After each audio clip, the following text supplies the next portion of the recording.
구독자분께서 이런 질문을 주셨습니다. 어찌 내가 왕이 될 상인가? 한국사님, 최근 논란이 되고 있는 조선시대의 노예제도가 궁금합니다. 이 말씀을 듣고 저도 조금 고민했습니다. 영상으로 만들어야 되나 그냥 넘어가야 되나 하고 말입니다. 그러나 제 영상을 처음부터 보신 구독자분들이라면 잘 아시겠지만 세종대왕 파트가 업로드가 되고 아래의 댓글에는 국민을 노예로 만든 세종대왕은 성군이 아니라는 댓글들이 많았습니다. 그래서 과격하게 또는 지나친 표현의 댓글들은 제가 대부분 다 삭제하였고 그나마 달린 댓글들은 나름 순화를 해서 답변을 드렸었습니다. 이 영상을 시작하기에 앞서 결론부터 거꾸로 말씀을 드리자면 세종의 노예제도 개편으로 인해 조선시대의 노예가 일부 증가한 것은 맞습니다. 하지만 당시의 시대적 배경과 왜 그렇게 됐는지를 따져본다면 노예가 늘었는가 늘지 않았는가에 대한 논쟁은 의미가 없다고 보시면 됩니다. 더불어 이 노예제도라는 것은 어떠한 왕 하나만 손가락질 한다고 끝날 만한 성질이 아님을 미리 말씀드리겠습니다. 그래서 오늘의 영상은 특별히 조선시대의 신분제도에 대해 다루어 볼까 합니다. 아울러 이 영상을 보고 계시는 구독자분들과 난 구독은 안 했는데 이건 궁금해 라고 생각하시는 분들은 영상 하단에 댓글 남겨주시면 최대한 빠르게 제작하여 궁금증을 풀어드리겠습니다.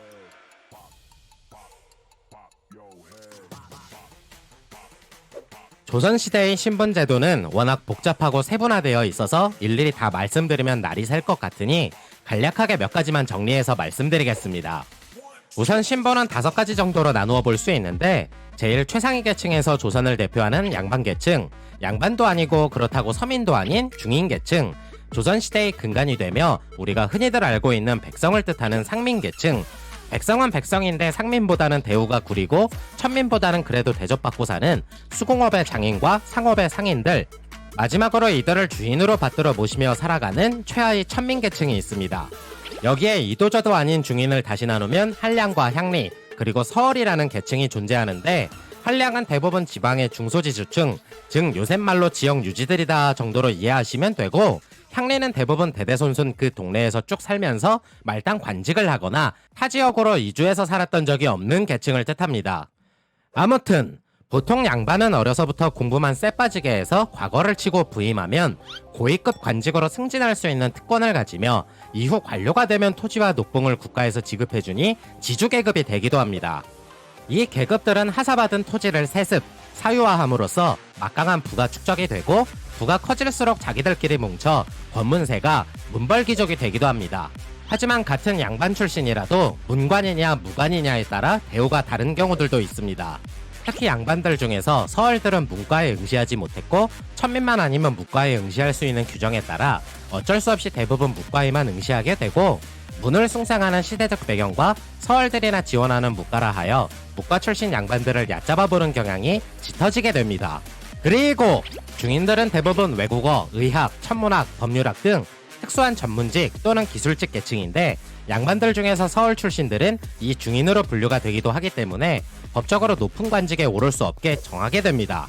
그래서 중인 중 말썽을 부리거나 반란을 일으키는 경우가 많은데 출세 자체가 불가능한 상황이면서 양반은 양반인데 차별과 멸시를 받으니 국가와 사회체제에 대한 불만으로 무리를 지어 말썽을 일으켰던 것입니다. 그리고 상민들은 다른 말로 양민이라 부르기도 하는데 보통 농업, 공업, 상업에 종사하지만 대부분이 양민들은 농업에 종사하는 사람들이라 조세 및 군역을 지는 계층이고 앞서 말씀드린 향리들의 착취 대상이 되기도 해서 늘 생계에 쪼들려 사는 계층입니다.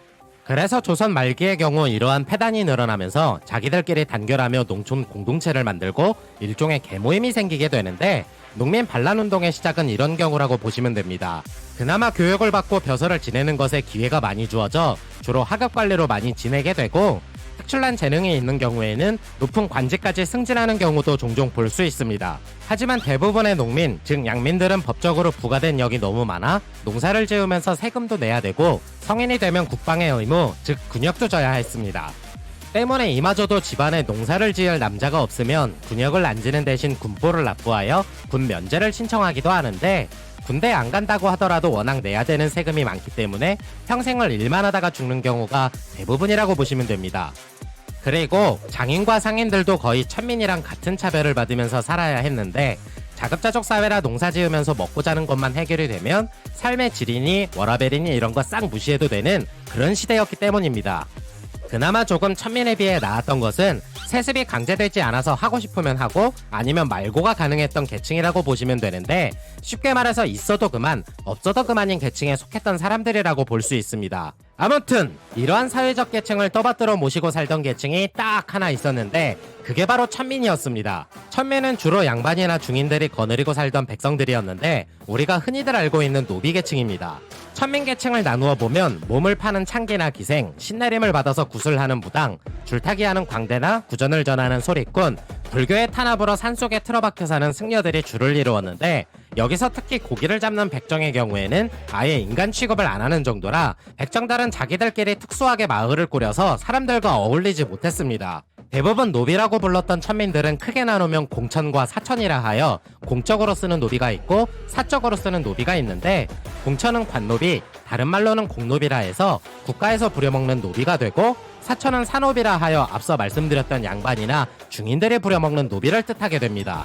노비가 언제 생겼는지는 정확하지 않지만 과거 단군 할아버지가 남의 물건 훔친 자는 그 집에 노비로 삼는다고 하셨던 것 보면 시작은 기원전으로 거슬러 올라가야 할지도 모르겠습니다. 아무튼 과거 삼국시대에는 워낙 전쟁이 잦아 정복전쟁을 통해 잡아들인 포로들을 노비로 삼다 보니 노비 수급이 어렵지는 않은 상태였습니다. 하지만 고려시대에 들어와 호족 세력을 억압하고 왕권을 강화하기 위한 명목으로 956년 광종은 귀족들이 불법적으로 소유한 노비를 조사, 해방시키기에 이릅니다.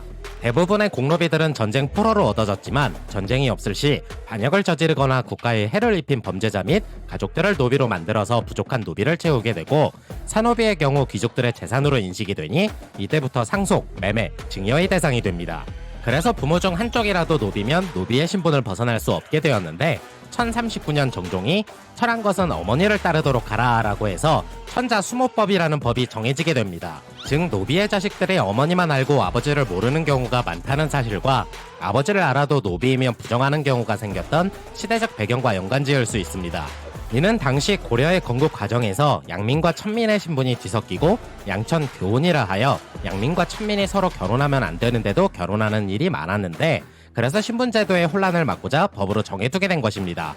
여기서 말하는 양천교혼이란 쉽게 말해서 양민과 천민의 결혼이라는 뜻풀이로 보면 되는데, 앞서 말씀드렸던 천자수모법에 따라 엄마가 노비이면 자식도 노비가 되다 보니 자신의 자식은 노비로 만들지 않기 위해 양민 남자와 결혼하여 노비를 벗어나게 만드는 풍토가 많았다고 보시면 됩니다. 때문에 고려 정부는 양천교혼을 원칙적으로 금지하게 되고, 특히나 노취 양녀라 하여 양인 여자와 천민 남자는 윤리적으로 더 큰 문제가 된다고 해서 엄격하게 규제하게 됩니다. 그런데 시간이 흐르면서 충렬왕이 재위하던 시절에는 일천즉천이라 하여, 즉 한 번 노비면 뭐가 됐든 간에 노비다 라고 법으로 아예 정하게 되는데, 양천교혼을 법으로 막아도 소용이 없고 천자수모법마저도 별 실익이 없었기 때문이었습니다. 그리고 고려 말기에 이르러 문벌 귀족들은 노비 숫자를 더 늘리기 위해 강제로 양천교혼을 시켜 그 자식까지 자신의 노비로 삼으니 충렬왕이 정해둔 일천즉천에 따라 노비 숫자만 미친듯이 늘어나게 됩니다. 이러한 귀족들의 거느리는 사노비는 솔거노비와 외거노비로 나뉘는데, 의식주만 제공받으며 평생 일만 하고 사는 걸 솔거노비, 가정도 꾸리고 재산 소유도 가능하게 한 노비를 외거노비라고 부르게 됩니다. 그러다 고려 말 노비들은 대부분 농사일만 하는 농경노비로 바뀌게 되면서 솔거노비도 외거노비로 바뀌게 되고, 이 외거노비들이 또 농경노비로 점차 바뀌게 됩니다. 그래서 외고노비들은 주인의 농경지를 개간하며 수확량의 일부를 주인에게 바치고 나머지로 생계를 꾸려나가니 천민들의 사회적인 지위도 점차 올라가게 됩니다. 그렇다 보니 양민들은 조세와 군역의 의무를 져야 하니 이걸 피하기 위해 스스로 노비가 되려고 하는 사람들이 늘어남에 따라 양반들에게 나 노비로 좀 만들어줘 하며 부탁까지 하는 일들이 생겨나게 됩니다. 결국 이러한 상황을 반영하듯 고려 말부터 양민 숫자가 줄자 양천교혼을 일부 허용함에 따라 천자수모법과 일천즉천법은 퇴색하게 되고 조선시대로 넘어오면서 이 법은 종부법으로 다시 바뀌게 됩니다. 종부법이란 양민 남자와 천민 여자 사이에서 태어난 자식을 어머니가 노비여도 아버지가 양민이기 때문에 그대로 양민으로 인정해주는 법이었습니다. 그러나 이 법에는 또 다른 폐단이 있었는데 노비인 여성이 자기 자식들을 양민으로 만들기 위해 남편을 자주 바꾸게 되면서 그 자식이 어느 남편의 자식인지 가려내는 것이 어려웠다는 것입니다. 그래서 아버지가 노비인지 양민인지 정확하지 않은 경우들이 생길 때마다 당시의 지배계층들은 응 아버지도 노비고 자식도 노비야. 그러니까 니네 다 내 노비야. 라는 경우가 생기게 됩니다. 이러한 사회적인 폐단들이 엎치락 뒤치락 반복이 되니 조선으로 나라가 바뀌면서 고려 왕실과 귀족 소유의 노비를 정리하기 위해 1395년 태조 때 노비 변정도감을 설치하게 됩니다.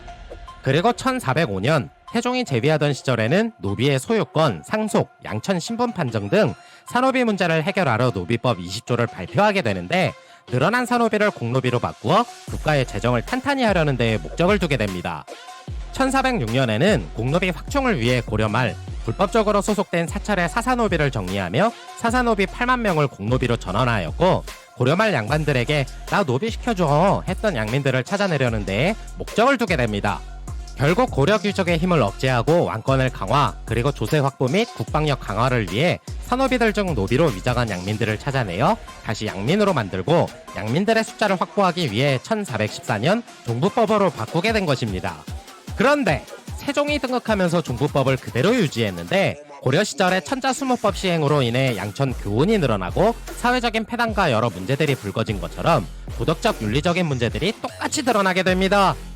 때문에 1429년 김효손이 종부법을 폐지하자고 주장하였고 1432년 맹사성이 또 종부법 폐지를 주장하게 되면서 천자수모법, 즉 종모법을 기본으로 하되 앞서 노취 양녀에 해당하는 경우 종부법을 예외적으로 적용하는 절충법으로 개편하기에 이릅니다. 그리고 세조 때 종부법으로 다시 전환이 되었으나 일천즉천 개념으로 퇴보하게 되고 이때 또 조세 및 군역 부담으로 나 노비 시켜주세요 하는 풍토가 다시 일어나게 됩니다. 성종 때 들어와서는 종모법을 다시 실시하면서 일천즉천의 원리가 조선시대의 사회상이 되었고 영조 때 노비제를 폐지하려 하였으나 사대부의 반발로 크게 효과는 보지 못하게 됩니다. 그리고 조선시대 노비수에 대한 정확한 통계는 없지만 1406년 사사노비 8만 명을 공노비로 귀속한 뒤 1417년의 공노비는 11만 명으로 집계된 숫자는 있습니다. 1406년 이전의 공노비 수는 약 3만 명 정도였고 1439년 세종 때 약 21만, 1461년 세조 때 약 20만, 1484년 성종 때 약 35만으로 기록이 됩니다. 당시 관련 문헌들을 살펴보면 조선 초기 인구는 약 550만 명 정도로 나오는데 성종 때 공노비 숫자 약 35만을 비율로 나누어 보면 전 인구의 15% 정도입니다. 여기서 세조 때 한 명회가 도망노비는 100만 명이다 라고 했던 근거로 조선 초기의 노비 숫자는 인구 대비 약 30-40% 정도로 보는 상황이고 영정조 시대를 기점으로 노비 혁파가 점점 이루어지며 19세기에는 10% 정도로 뚝 떨어지게 됩니다. 하지만 천민의 개념이 조선시대로 넘어와 양민과 크게 차이가 없는 점, 농사일 주로 하면서 개인 사유재산 및 가정을 꾸릴 수 있는 점들 때문에 지금으로 치면 노동자 계층일 뿐이라 숫자는 크게 의미가 없는 점을 들 수 있습니다. 쉽게 말해서 군주제 특성상 왕권 강화를 위해 신분 계층을 나누었고 각자의 위치에서 하는 일은 다 비슷했기 때문에 노비의 숫자가 줄었느냐 늘었느냐는 크게 의미가 없습니다. 그리고 시대가 흐를 때마다 지배계층의 권력이 커지면 이를 억제하고 왕권을 강화하기 위한 일종의 수단으로 국가에서 노비를 빼앗거나 정책을 손바닥 뒤집듯이 바꿨던 것들도 종합적으로 들여다보아야 합니다.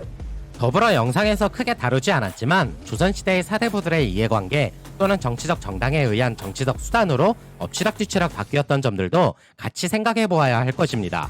물론 일천즉천에 따라 한 번 노비는 영원한 노비 그리고 이러한 노비들을 대폭 증가시켰다는 이유만으로 지금의 정서적인 측면에서 고려해본다면 욕 한 바가지 정도는 할 수 있다고 봅니다. 그러나 신분계층이 정말 엄격하였다고 가정한다면 양민과 천민이 어떻게 그리고 왜 서로가 섞이게 되어 당시 조선의 사회적인 문제가 되었는지 수천 년의 긴 시간 동안 수많은 왕들이 매번 노비법을 바꾸면서 노비가 늘기도 했고 줄기도 했던 만큼 노비가 증가했다는 단편적인 면보다 천민계층, 즉 노비라는 계층이 생기게 된 그 자체를 들여다보아야 할 것입니다.